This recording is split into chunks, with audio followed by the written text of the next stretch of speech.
when the pressure's on and you deliver and you get the job done, it never feels better. So that's what's so awesome about the playoffs. I love winning in Texas, I can tell you that. Welcome into the AAA Texas 500 preview show at Texas Motor Speedway. I'm Rick Renner alongside the president of Texas Motor Speedway, the great Eddie Gossage. Man, I'm getting excited about this weekend. So much to celebrate, and it all kicks off with Tony Stewart going into the Texas Motorsports Hall of Fame. He's a special guy in your life, and there's no doubt he was a first ballot Hall of Fame.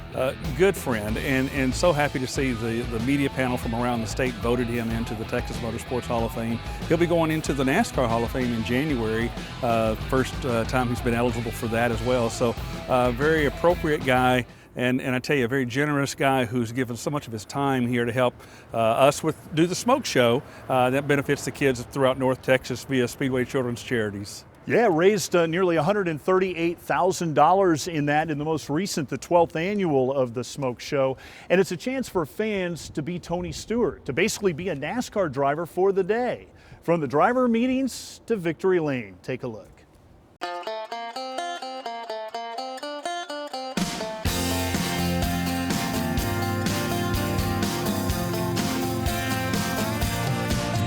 I just think about how much fun it is to watch people come here, watch them go through a day in the life of being a NASCAR driver. What's it like being in a car with you? Do you have a little fun with that? You like to scare them a little bit?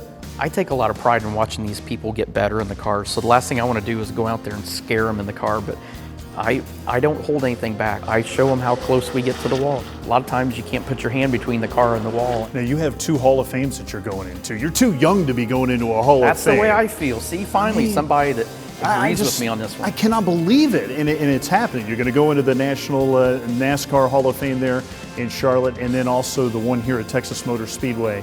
What does that mean to you? I guess in all reality, it means I'm getting old, even though I feel like I'm too young to be in these, but it's a huge honor, obviously. I still get conflicted with it, though, because I'm still actively racing in a sprint car 100 races a year.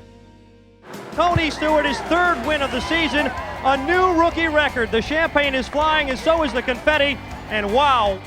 The thing I've taken a lot of pride in my career, I guess, over all these years is the fact that I feel like that I could get in any type of car and be competitive. It didn't matter what it was, I was able to adapt to it pretty quick. And there's just not a lot of guys that do that anymore. Tony Stewart, a native Hoosier, his dream comes true.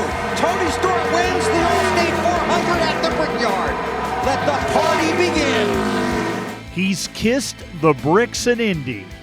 From midget car racing to NASCAR, Tony has collected a lot of trophies and climbed a lot of fences. It all started at 8 years old with his original car owner, his dad. And I remember I was crying and upset about it, and my dad was like, "What's the matter with you? You just won tonight."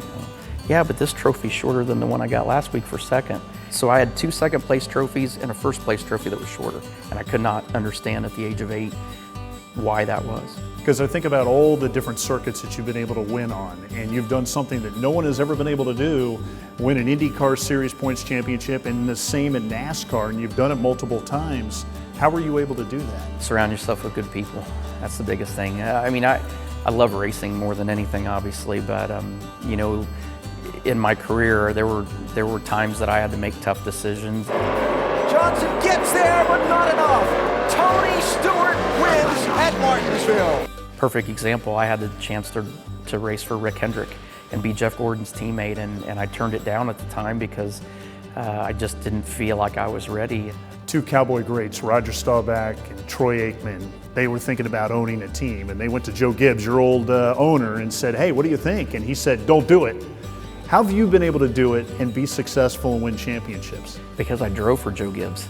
That's how I'm able to do it.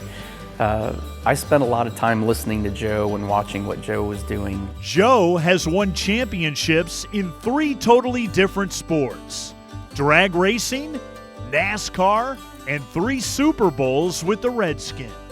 I remember the day that I sat in his office and told him I wasn't going to renew my contract, that I was leaving to join up with Gene Haas, and I remember how mad he was at me. And After about 15 minutes, I said, Joe, I said, this is my opportunity to be just like you. Joe and I are still great friends, and you know, it's pretty cool that we're going in the Hall of Fame together. Tony Stewart wins at Texas. What a run for Tony Stewart. This has been a very special track for you. Why? It's kind of your home away from home. Well, I guess it starts with Eddie Gossage. I mean, we've got a great friendship, as everybody knows. You know, Eddie and I have just always got along with each other, and you know, we're both equally crazy, and that's why we get along so well. We both think outside the box a lot. Now, I understand there's a bridge that's named after you in your honor. How did that all come about? That was probably the most mad Eddie ever was at me. We actually were out in the Midway area because we had been doing hospitality appearances in the suites, and we were trying to get back in the tunnel to get to the driver's meeting, but we could not get in because we were waiting in line behind the Budweiser Clydesdales, some group of show cars that were coming in. They built the bridge and the traffic flows much better now. So all I was doing was trying to help Eddie make his facility better, and he's done that. So it's got a plaque with my name on it.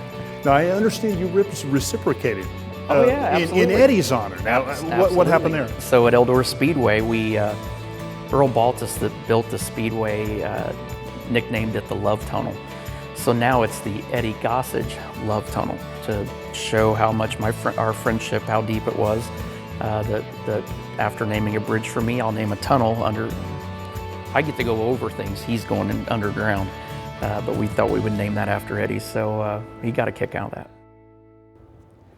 I could see Tony Stewart Bridge, but Eddie Gossage Love Tunnel, what's going on with that? Well, okay, you got to understand that we built the bridge, and that's like $3 million. They're not cheap. And that tunnel has been there for 50-something years. The original construction of that racetrack that he bought just recently, you know, before all that, and so he put up a $12 plaque, and he considers it even, $3 million to $12. So, and the way I see it is that's about as even as I'm ever going to get, so I'll call it square. Kind of an honor for you, I think, a little bit. You know, you think about Tony, he's had so many records out here, still stands today, the greatest qualifying speed at over 200 miles per hour, led for the most laps, 278. There's been so many things that have happened at this iconic track. You know, as far as the legends that have come through here and the memories, what sticks out in your mind? Well, you know, the first winner here was Jeff Burton, and he was the first guy to win twice here. And of course, now he's in the TV booth every week and adds to his legendary status that way. But, you know, Dale Earnhardt Sr. raced here. Dale Earnhardt Jr. Won his first Xfinity race and won his first Cup race here. Those are big. You know, you can just go down the list, and I don't know that people truly understand that these are the best of the best around the globe, and they've come to Fort Worth, Texas, and they've made history, made such big memories on this racetrack. It's just hallowed ground here and in Victory Lane. Be a part of welcoming Tony Stewart to the Texas Motorsports Hall of Fame. Saturday, November 2nd, celebrate one of the sports legends at the Texas Motorsports Hall of Fame luncheon. And don't forget your NASCAR Weekend Playoff Pack, an amazing weekend of high-intensity playoff racing for the whole thing. Coming up next on the AAA Texas 500 Preview Show, we hone our archery skills with avid outdoorsman and NASCAR playoff contender Martin Truex Jr.